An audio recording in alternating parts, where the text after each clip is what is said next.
پانی پت کی تیسری جنگ 14 جنوری 1761 کو مراٹھا سلطنت اور احمد شاہ ابدالی کی زیر قیادت افغان فوج کے درمیان لڑی گئی، جو برصغیر کی تاریخ کی خون ریز ترین جنگوں میں شمار ہوتی ہے۔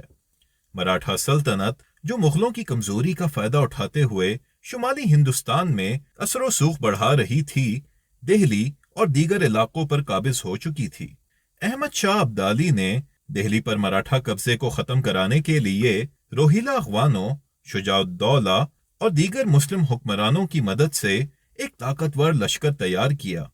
جنگ پانی پت کے میدان میں ہوئی، جہاں احمد شاہ ابدالی کی جنگی حکمت عملی، گھڑ سوار فوج اور زبردست توپ خانے کے سامنے مراٹھا فوج بے بس ہو گئی۔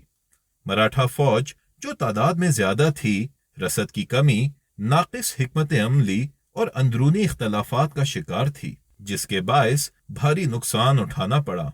شدید جنگ کے بعد احمد شاہ ابدالی کو شاندار فتح حاصل ہوئی، جبکہ مراٹھا فوج کے کئی فوجی مارے گئے۔